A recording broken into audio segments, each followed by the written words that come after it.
Dobro jutro, ura je že skoraj 7 in danes po nekaj dnevih oblačnega vremena je končno jutro povsem brez oblačka. Ja. No, danes bom pa govoril o 7-letnem potovanju do življenja. Kaj je življenje, ne? Kako lahko potujemo do življenja? V enem izmed prejšnjih posnetkov sem razložil že razliko v definiciji med energijo in življenjem. Torej, mi kot živa bitja, ki smo inkarnirani v fizična telesa, smo poleg tega še utesnjeni, ukalupljeni v umsko-zavestni sistem. In večinoma živimo v umu, v temu energetskem sistemu in delujemo nekako na osnovi energij, energijske motivacije, čustvene motivacije. Smo neke vrste čustveni, energetski sistemi oziroma robotki. In zato nimamo spoštovanja do življenja in uničujemo življenje. Skratka, smo ločeni v umu od fizičnega telesa, ki predstavlja življenje, ki je v univerzalni fizični realnosti tukaj in sedaj. Torej, proces, ki ga izvajamo v skupini Destiny, je potovanje iz uma v to fizično realnost oziroma osvobajanje od uma, potovanje od energije do življenja ali tudi pravimo temu rojevanje življenja iz fizičnega. Torej, vsi delamo proces osvobajanja od uma, od umskih energij in ta proces ni edinstven samo po tem, kako ga upravljamo, ampak tudi, da ga upravljamo javno. Ogromno je tehnik za samospoznavanje, za osvobajanje od vizij uma ali tako imenovanih poti do razsvetljenja. Ampak vse so nekako take, da ali slediš neki religiji ali nekemu guruju, ali pa proces upravljaš sam, samostojno. Tukaj so pa stvari zelo bistvene, zelo drugačne.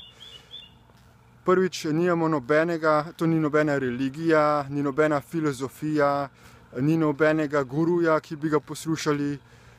Tukaj se dela po principu enakovrednosti in enakosti vseh živih bitij. Torej, čisto vsak posameznik je v procesu osvobajanja od uma in vsak posluša oziroma je odgovoren potem za svoja lastna dejanja, za svoje lastne misli. Nihče se ne sklicuje na druge, da bi rekel, ja, ta oseba mi je rekla, da je tako in tako prav ali da je to narobe in zato sem tako delal. Ampak vedno pregledamo, kako mi vplivamo na druga živa bitja, torej da delujemo po principu tistega, kar je najboljše za vse. Da se zavedamo posledic lastnih dejanj na vsa druga živa bitja v tej skupni fizični realnosti. No, potem še druga razlika v tem procesu je to, da ta proces ne delamo skrivno, zasebno, ampak javno. To pomeni, da vsak od nas ima javne spletne dnevnike ali bloge, ki jih lahko pišemo v domačem ali v angleškem jeziku. Jaz tudi recimo pišem blog in sicer celo 2 bloga. No, v zadnjih mesecih sem se osredotočil predvsem na pisanje samo slovenskega bloga, ampak začel sem z pisanjem najprej angleškega bloga in potem sem kombiniral, sem pisal en dan v angleški blog, en dan v slovenski blog. Ti blogi so pomembni zato, da prvič drugi ljudje lahko berejo, kaj si napisal in ti pomagajo pri tem, da če si se kje zaplezal, zapletel v kakšne umske forice, da ti rečejo, aha, poglej tukaj, si se pa zafrknil, a ne, si se zaplezal v neke nove umske konstrukte in da ti pomagajo, da to predelaš, da se tega osvobodiš. Te blogi so pa tudi pomembni zato, ker so materialni dokaz notranje transformacije nekoga. Ker recimo še posebej v družbi, a ne, ko izbiramo neke ljudi, ki jim potem dajemo svoj glas, a ne, svoje zaupanje, se zanašamo, da bodo delovali odgovorni, to so predvsem politiki. Ne moremo preveriti, kaj človek dejansko je, kakšne ima miselne vzorce, koliko ima integritete. In ti blogi so materialni dokaz, ki dokazujejo, kakšna je sploh notranjost človeka, kakšni so njegovi miselni vzorci, vedenjski vzorci. Torej, pripravljamo se na to, da bomo tudi prevzeli v prihodnosti določene pomembne družbene funkcije, da bomo lahko zasedli pomembna mesta v družbi in na ta način čim bolj efektivno prispevali k temu, da bomo izboljševali razmere na svetu. In vse te bloge in vloge, ne delamo samo pisalnih blogov, ampak tudi drugi snemajo videoposnetke, tako kot recimo jaz tele.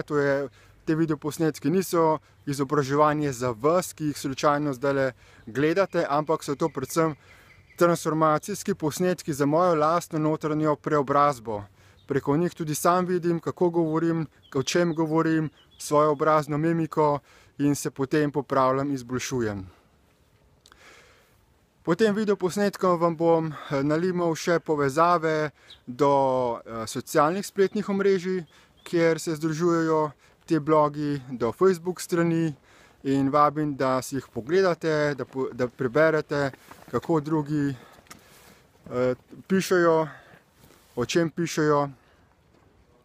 In že samo z branjem pisanja drugih boste lahko videli, kako se ta proces učinkovito dela, kakšne probleme imajo drugi v življenju, kako so jih uspeli rešiti, razne probleme, kot so razne zasvojenosti, od drog, od medsebojnih odnosov, psihični problemi, travme, depresije in tako naprej.